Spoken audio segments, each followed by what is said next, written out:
कहानी की शुरुआत पेटुला और टिल्डा नाम की दो लड़कियों को दिखाते हुए होती है, जो एक स्ट्रगलिंग आर्टिस्ट थीं और अपना खर्चा निकालने के लिए ड्रग्स की स्मगलिंग भी करती थीं। लेकिन एक दिन वो दोनों न्यूयॉर्क के एक अपार्टमेंट में ड्रग्स के पैकेट को गिन रही होती हैं। तभी वहाँ पुलिस आ जाती है, जिससे उन्हें अपना सभी सामान और ड्रग्स वगैरह छोड़कर वहाँ से तुरंत भागना पड़ता है। वो दोनों एक ट्रेन में चढ़ जाती हैं। टिल्डा वहाँ पर अकेले बैठकर मैगजीन पढ़ने लगती है, तो वहीं पेटुला अपने ड्रग सप्लायर कोको से फोन पर बात करने के लिए बाथरूम में चली जाती है। कोको उससे कहता है कि मुझे मेरे ड्रग्स के पैसे तुम दोनों से चाहिए, जिसके लिए मैं तुम्हें 48 घंटे का टाइम दे रहा हूँ, क्योंकि पेटुला और टिल्डा ने अपने अपार्टमेंट में ही वो सारा ड्रग्स छोड़ दिया था। अब इन दोनों की बात चल ही रही होती है कि तभी अचानक ट्रेन का टीसी आकर बाथरूम का दरवाजा नॉक करता है। पेटुला के दरवाजा खोलते ही वो पेटुला से ट्रेन की टिकट दिखाने को कहता है, जिस पर पेटुला उसे कहती है कि मेरे पास टिकट नहीं है, लेकिन मैं इसके बदले तुम्हें खुश कर सकती हूँ। जिसके बाद वो दोनों वहीं बाथरूम में इंटीमेट हो जाते हैं। कुछ देर बाद पेटुला टिल्डा के पास आती है और अपनी सीट के नीचे च्युइंगम चिपका देती है और शहर पहुँचते तक वो लोग सो जाते हैं। शहर पहुँचने के बाद वो लोग सड़क पर घूम रहे थे, तभी सड़क के किनारे बैठा एक भिखारी उन्हें देखकर कहता है कि तुम दोनों हमेशा वापस आ जाते हो। टिल्डा और पेटुला उसे नजरअंदाज कर देते हैं और एक टैक्सी में बैठकर निकल जाते हैं। टैक्सी में वो लोग अपने बचपन की दोस्त डेफनी के बारे में बात कर रहे होते हैं, जो अमीर और दिमागी तौर से अनस्टेबल होती है। वो लोग डेफनी का घर ढूंढकर वहाँ चोरी करने का प्लान बनाते हैं, ताकि वो कोको को ड्रग के पैसे लौटा सकें। टिल्डा कहती है इसके लिए हमें डेफनी के साथ बचपन वाला गेम खेलना पड़ेगा, जिसमें पेटुला डॉक्टर बनती थी और टिल्डा डेफनी की बेटी का रोल प्ले करती थी। ये सुनकर पेटुला अपने बचपन को याद करने लगती है, जब वो ये गेम खेलते थे। पेटुला को शुरू से ही वो गेम पसंद नहीं था, लेकिन इसके अलावा उनके पास कोई और रास्ता नहीं था। इसलिए वो टिल्डा से कहती है कि डेफनी जो भी कहेगी हमें वो सारी बातें माननी पड़ेंगी। टिल्डा अपने दोस्त की बातों से सहमत नहीं थी, लेकिन कोई और ऑप्शन न होने की वजह से वो मान जाती है। इसके बाद सीन शिफ्ट होता है और डेफनी को अपने किचन में दिखाया जाता है, जो बर्तन धोते हुए गुनगुना रही होती है। टिल्डा वहाँ आती है और उसे ऐसे मिलती है जैसे डेफनी उसकी माँ हो। डेफनी भी इस गेम को आगे बढ़ाते हुए टिल्डा से पूछती है कि आज तुम्हारा दिन कैसा गया।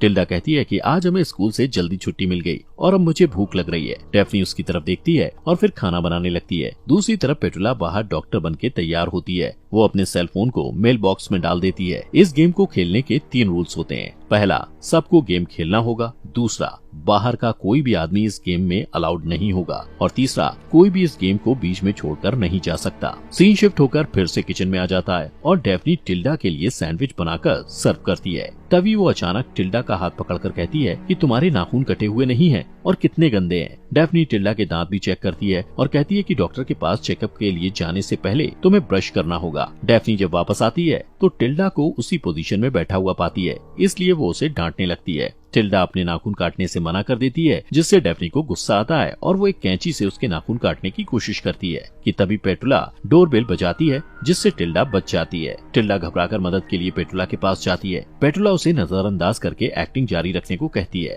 डेफनी पेटुला का वेलकम करती है और टिल्डा चेकअप कराने के लिए चुपचाप किचन में जाकर बैठ जाती है। पेटुला डेफनी से कहती है कि टिल्डा बिल्कुल ठीक है, लेकिन डेफनी को विश्वास नहीं होता। वो कहती है कि टिल्डा को 1 हफ्ते से खांसी है। इस पर टिल्डा खांसने लगती है और पेटुला उसे चेक करती है। डेफनी ये भी कहती है कि टिल्डा को चलने में कुछ परेशानी हो रही है। तब पेटुला एक हैमर लेकर टिल्डा के पैर में धीरे से मारती है, लेकिन इससे डेफनी खुश नहीं होती और वो सबको गेम का रूल बताती है। इस पर पेटुला ना चाहते हुए भी एक लोहे का हथौड़ा निकालती है और टिल्डा से माफी मांगकर उसके पैर में जोर से मारती है। टिल्डा दर्द से चिल्लाती है और उसके पैर से खून निकलने लगता है, जिससे डेफनी खुश हो जाती है। इसके बाद वो पेटुला को टिल्डा के पैर में टेप लगाने के लिए कहती है, लेकिन पेटुला कहती है कि मैं टेप लाना भूल गई हूँ। टिल्डा उन्हें रूल्स बताते हुए कहती है कि कोई भी गेम को बीच में छोड़कर नहीं जा सकता। इसके बाद रात को खाने में डेफनी फूलों से कुछ अजीब सा सूप बनाती है और टिल्डा और पेटुला को सर्व करती है। वो टिल्डा को कुर्सी से बांधकर वहाँ से थोड़ी देर के लिए चली जाती है। तब टिल्डा पेटुला से नमक देने के बहाने पास आने को कहती है। जब पेटुला उसके पास जाती है तब टिल्डा उसे कहती है कि हमारे पास पैसे लौटाने के लिए ज्यादा समय नहीं बचा है। इससे पहले कि पेटुला कुछ कह पाती, डेफनी वहाँ आ जाती है और पेटुला को अपने साथ गेस्ट रूम में ले जाती है और इधर टिल्डा बहुत ही बुरे हाल में होती है। कमरे में डेफनी पेटुला से कहती है कि तुम्हें यहाँ वापस देखकर मुझे बहुत खुशी हुई। दूसरी तरफ टिल्डा को एक भ्रम होता है और वो खुद को एक आईने के सामने कंघी करते हुए देखती है। वो उसी भ्रम में डूबी हुई अपने खाने को लंबे समय तक घूरती रहती है। उस रात पेटुला को कमरे का दरवाजा खुलने की आवाज आती है और उसे महसूस होता है कि कोई उसके कमरे में झांक रहा है। वो समझती है कि वो टिल्डा होगी, इसलिए वो कमरे से बाहर निकलकर किचन में चली जाती है, जहाँ उसे डेफनी दिखाई देती है, जो नींद की दवाई लेने के लिए पानी का गिलास भर रही थी। पेटुला वहाँ से जाने ही वाली होती है कि तभी डेफ्नी चाकू लेकर उसे डराती है। डेफ्नी उसे मेल डॉक्टर समझ के उसे किस करती है और उसके साथ जबरदस्ती इंटीमेट होती है। अगले दिन टिल्डा उस मेल बॉक्स को तोड़ने की कोशिश करती है, लेकिन तभी पेटुला उसे रोककर कहती है उसे कोई रूल नहीं तोड़ना चाहिए, वरना वो लोग पकड़े जा सकते हैं। फिर वो टिल्डा को बताती है कि रात को डेफ्नी ने उससे क्या करवाया था। वो दोनों इस बारे में बात करते हैं और हंसते हैं, लेकिन तभी टिल्डा कुछ अजीब सा बिहेव करने लगती है और उसे फिर से ड्रग्स की ओवरडोज की वजह से भ्रम होने लगता है। टिल्डा को अपने बचपन की एक बात याद आती है, जब टिल्डा और डेफ्नी के बीच लड़ाई हो गई थी। टिल्डा को नशे में मजे करते देखकर पेटुला को जलन होती है, इसलिए वो भी ड्रग्स लेकर वहाँ से चली जाती है। टिल्डा को नशे में अपना बचपन दिखाई देता है, जहाँ वो डेफ्नी के साथ गेम खेलने से मना कर देती है और दोनों के बीच लड़ाई हो जाती है। इस लड़ाई के बीच डेफ्नी को गलती से धक्का लगता है और वो ट्री हाउस से नीचे जमीन पर गिर जाती है। डेफ्नी को तुरंत हॉस्पिटल ले जाया जाता है। इधर सीगल नाम का एक जासूस टिल्डा और पेटुला से पूछताछ करता है, तो वो दोनों उससे झूठ बोलते हैं कि डेफ्नी ट्री हाउस से खुद गिर गई थी। सीगल उनसे पूछता है कि डेफ्नी ट्री हाउस से कैसे गिर गई, जिस पर पेटुला एक छोटी सी गुड़िया को नीचे गिराकर बताती है कि डेफ्नी ऐसे नीचे गिरी थी। सीगल को दोनों की सच्चाई पर शक होता है और वो डेफ्नी के कमरे में जाता है, जहाँ डॉक्टर डेफ्नी की दादी को बताते हैं कि डेफ्नी ठीक तो है, लेकिन उसके पेट का अंदरूनी हिस्सा डैमेज हो गया है और इस वजह से वो कभी मां नहीं बन पाएगी। सीन फिर से प्रेजेंट में शिफ्ट होता है, जहां डेफ्नी बाथरूम में होती है और अपने प्रेगनेंसी टेस्ट के रिजल्ट को देखकर मुस्कुराती है। दूसरी तरफ पेटुला के ऊपर भी ड्रग्स का असर हो जाता है और उसे भी भ्रम होता है कि कोई उसके हाथ को जला रहा है। वो घबराई हुई डेफ्नी के कमरे में पहुंच जाती है। वहां उसे डेफ्नी के कार की चाबी मिलती है, जिसे लेकर वो बाहर की तरफ भागती है। बाहर उसे टिल्डा मिलती है और वो उसका हाथ पकड़कर कहती है कि हमें जल्दी यहाँ से निकलना होगा। वो लोग कार की तरफ जाते हैं और कार का दरवाजा खोलने ही वाले होते हैं कि तभी वहाँ डेफ्नी आ जाती है और उन्हें बैट से मारकर बेहोश कर देती है। इस बीच पुलिस स्टेशन में सीगल को किसी का कॉल आता है और वो उससे कहता है कि मैं डेफ्नी के केस को संभाल लूंगा। इधर टिल्डा और पेटुला को होश आता है, तब वो देखते हैं कि वो लोग चोटियों से बंधे हुए हैं। डेफ्नी इस खेल को बहुत ज्यादा गंभीर रूप से खेल रही थी और उसे लगता था कि उसकी दोस्त उसकी बेटी है और वो उन दोनों को अपने साथ ही रखना चाहती थी। टिल्डा और पेटुला खुद को आजाद करने की कोशिश करते हैं, पर तभी कोई मेन डोर पर आता है। डेफ्नी दरवाजा खोलती है और उसे सामने सीगल खड़ा दिखाई देता है, जो उससे कहता है कि तुम्हारे पड़ोसियों ने शिकायत की है कि यहाँ से उन्हें किसी के चिल्लाने की आवाज आ रही है। डेफ्नी झूठ बोलती है कि वो अपने नए इलाज की प्रैक्टिस कर रही थी। इस बात से सीगल को शक होता है और वो चारों तरफ नजर दौड़ाता है। वो देखता है कि डेफ्नी के घर की छत से वाटर लीक हो रहा है। इस बहाने से वो उस घर के अंदर आ जाता है और उसकी मौजूदगी से डेफ्नी परेशान हो जाती है। डेफ्नी उससे कहती है कि मैं अपने दादा दादी की मौत से अभी भी सदमे में हूँ, जिस पर सीगल भी शोक जताता है। इसके बाद सीगल जमीन में पड़ी हुई एक तस्वीर उठा लेता है, जिसमें टिल्डा, पेटुला और डेफ्नी की फोटो होती है। वो उसे देखकर पूछता है कि क्या तुम अभी भी इनसे बात करती हो? तब डेफ्नी कहती है कि मेरे दादा दादी का कहना था कि मेरा टिल्डा और पेटुला के साथ रहना ठीक नहीं है और मुझ पर उनका बुरा असर पड़ सकता है, इसलिए मैंने उनसे दूरी बना ली। हालांकि वो अपने दादा दादी की बातें नहीं मानती थी और उसे लगता था कि टिल्डा और पेटुला जीनियस हैं। वो सीगल से ये भी कहती है कि टिल्डा और पेटुला के फरार होने के बाद दुनिया उन्हें याद करेगी। इस बात से सीगल का शक बढ़ जाता है, क्योंकि टिल्डा और पेटुला को फरार हुए कुछ ही समय हुआ था और सरकार उन्हें ढूंढ रही थी। वो डेफ्नी से पूछता है कि तुम्हें टिल्डा और पेटुला के फरार होने के बारे में कैसे पता चला, क्योंकि ये खबर कोई नेशनल न्यूज नहीं है, इसलिए ऐसा नहीं हो सकता कि तुमने इसके बारे में कहीं पढ़ा हो। डेफ्नी के पास इस सवाल का कोई जवाब नहीं होता है, इसलिए वो चुप हो जाती है। तभी सीगल को ऊपर वाले कमरे से कुछ आवाजें आती हैं और वो ऊपर की तरफ जाने लगता है, पर डेफ्नी उसे रोककर कहती है कि पहले तुम मुझे सर्च वारंट दिखाओ। सीगल के पास सर्च वारंट नहीं होता। तब डेफ्नी कहती है कि तुम यहाँ से जा सकते हो। सीगल के पास और कोई रास्ता नहीं था, इसलिए वो जाने लगता है, पर जाने से पहले डेफ्नी को कहता है कि टिल्डा और पेटुला भागे हुए क्रिमिनल्स हैं। उसके जाते ही डेफ्नी घर के सभी रास्तों को बंद कर देती है। दूसरी तरफ टिल्डा और पेटुला को अभी तक घर की तिजोरी नहीं मिली थी। एक दिन नाश्ते से पहले डेफ्नी टिल्डा को हाथ धोने के लिए कहती है। टिल्डा चली जाती है और पेटुला डेफ्नी के साथ अकेली होती है। डेफ्नी पहेलियों में बातें करने लगती है, जिससे पेटुला उलझन में पड़ जाती है। डेफ्नी पेटुला से कहती है कि ये तिजोरी तक पहुंचने के लिए सुराग है और तुम इन पहेलियों के जरिए तिजोरी को ढूंढकर पैसे लेकर यहाँ से जा सकती हो। इसके बाद पेटुला टिल्डा के पास जाने के लिए भागती है, लेकिन किचन के बाहर ही टिल्डा उसे मिल जाती है, जो शुरू से उनकी बातें सुन रही थी। टिल्डा उससे कहती है कि ये पहेलियां तिजोरी तक पहुंचने का सुराग है और इसलिए तुम मुझे यहाँ डेफ्नी के साथ अकेला छोड़कर तिजोरी को ढूंढो। इसके बाद पेटुला एक खिड़की से देखती है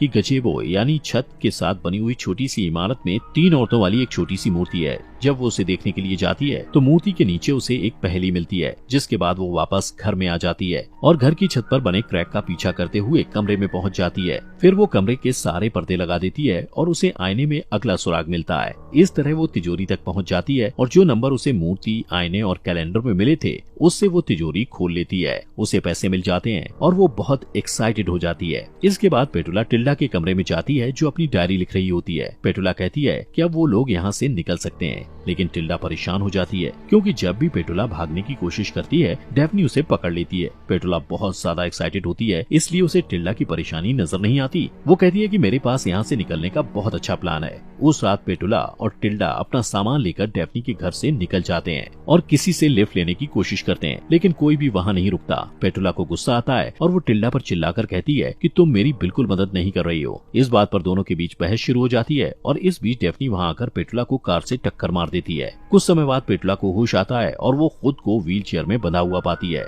यहाँ पता चलता है कि डेफनी उसे यहाँ से जाने नहीं देना चाहती थी।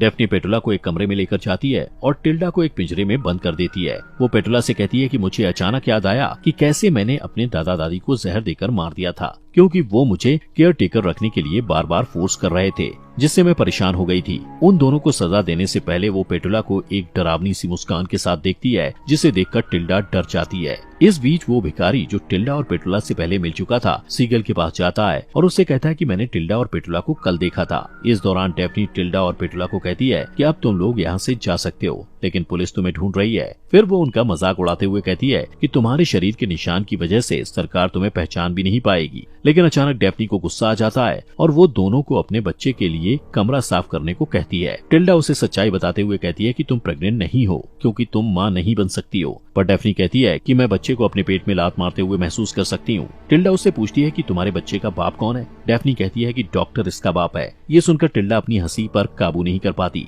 लेकिन पेटुला एक्टिंग करते हुए डेफनी को कहती है कि तुम्हारे बच्चे का इस दुनिया में आने का टाइम हो गया है, इसलिए तुम्हें ऑपरेशन की जरूरत है। इसके बाद वो दोनों डेफनी को मेडिकल रूम में ले जाकर मेडिकल टूल से उसकी जान लेने की कोशिश करते हैं, लेकिन तभी वहाँ सीगल पहुँच जाता है और टिल्डा और पेटुला को रोकते हुए अपने हाथ सिर के पीछे करके खड़े रहने के लिए कहता है। लेकिन तभी डेफनी उठ जाती है और सीगल पर पीछे से वार कर देती है और टिल्डा भी उसे मारने लगती है, जबकि पेटुला खून से लथपथ सीगल को हाथ लगाने से मना कर देती है और एक हथौड़े से उसे मार देती है। इसके बाद वो लोग सीगल की बॉडी को डेफनी के बगीचे में गाड़ देते हैं और उसकी कार को तालाब में डुबो देते हैं। इसके बाद वो लोग घर वापस आ जाते हैं और नहाने के बाद उनके सारे घाव अपने आप ही गायब हो जाते हैं। पेटुला बाथरूम में डांस करते हुए मन ही मन गुनगुनाती है। इसके बाद वो अपने चेहरे को इतना शेव करती है कि उसके चेहरे से खून निकलने लगता है। दूसरी तरफ टिल्डा और डेफनी माँ बेटी की तरह एक्टिंग करते हैं। टिल्डा खड़ी होती है और सामने की तरफ झुकती है। डेफनी भी ऐसा ही करती है और उन्हें देखकर ऐसा लगता है जैसे उन्होंने कोई परफॉर्मेंस खत्म किया हो। इसके बाद वो तीनों बगीचे में जाते हैं जहाँ टिल्डा खेलती है और पेटुला और डेफनी उस पर नजर रखते हैं। इतने में डेफनी पेटुला को अकेला छोड़ के चली जाती है। पेटुला को पता चलता है कि वो वहाँ अकेली है, तो वो गजेबो की तरफ चली जाती है जहाँ उसे खून से लथपथ सीगल दिखाई देता है और वो उसे देखकर डर जाती है। वो जब इस बारे में टिल्डा और डेफनी को बताती है तो वो दोनों उस पर हंसने लगते हैं। फिर वो लोग घर वापस आ जाते हैं और तभी पेटुला देखती है कि उसका मेल बॉक्स खुला हुआ है जिसमें वही गुड़िया रखी हुई थी जो उसने बचपन में सीगल को दिया था। इन सब से कंफ्यूज होकर पेटुला उस जगह पर जाती है जहां उन लोगों ने सीगल की बॉडी को दफनाया था। वो उस जगह को खोदती है लेकिन वहां उसे सीगल की बॉडी नहीं मिलती। इसके बाद वो फ्रस्ट्रेट होकर वापस घर आकर सोफे पर बैठ जाती है। वो सोफे के नीचे देखती है कि वहाँ उसी तरह की च्युइंगम चिपकी हुई है जैसा उसने ट्रेन की सीट के नीचे चिपकाया था और वहाँ उसी तरह बहुत सारे च्युइंगम चिपके हुए थे। उसे वहाँ टिल्डा की डायरी मिलती है जिसमें वो सब कुछ लिखा होता है जो अब तक उनके साथ हुआ था। तभी वहाँ डेफनी आ जाती है और कहती है कि अच्छा हुआ जो तुम्हें ये डायरी मिल गई, शायद अब तुम ये गेम छोड़कर भागोगी। वो कहती है कि तुम हमेशा गेम्स छोड़कर चली जाती हो और जब वापस आती हो तो तुम्हें कुछ भी याद नहीं रहता। डेफनी उसे अपने हाथ देखने को कहती है जिसमें कुछ निशान होते हैं जो ये बताते हैं कि हर बार गेम छोड़कर जाने पर उसके हाथ पर एक निशान बनाया गया था। पेटुला डर कर टिल्डा से मदद मांगती है जो उसे बताती है कि ट्रेन वाली घटना से लेकर अभी तक जो कुछ भी हुआ है वो असली नहीं बल्कि गेम का ही हिस्सा था।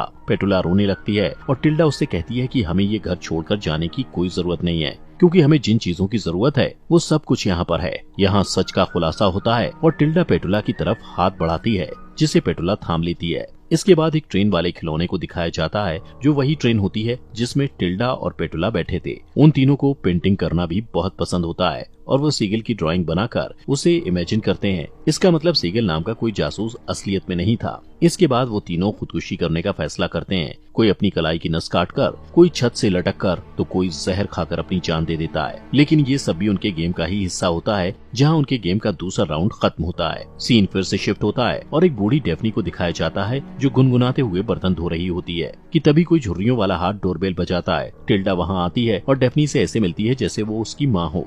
यहाँ पता चलता है कि वो लोग कई सालों से ये गेम खेल रहे थे। टिल्डा, पेटुला और डेफनी मजे के लिए बचपन में ये खेल खेला करते थे, लेकिन जैसे जैसे वो तीनों बड़े होते गए, उनकी ये कल्पना उनके लिए असलियत में बदल गई। पेटुला हमेशा इस गेम को छोड़कर जाना चाहती थी, लेकिन कोशिश करने के बाद भी उसे गेम को आखिर तक खेलना ही पड़ता था, जिससे पता चलता है कि अब वो तीनों इस गेम से असली दुनिया में कभी वापस नहीं आ सकते थे, क्योंकि वो तीनों इस गेम में पूरी तरह डूब चुके थे। आखिर में वो तीनों अपने बचपन को पूरी तरह अपना लेते हैं और खुद को अपने बनाए हुए दीवार में कैद कर लेते हैं। दोस्तों, हमारे फॉक्स एक्सप्लेनर चैनल को सब्सक्राइब करना मत भूलना।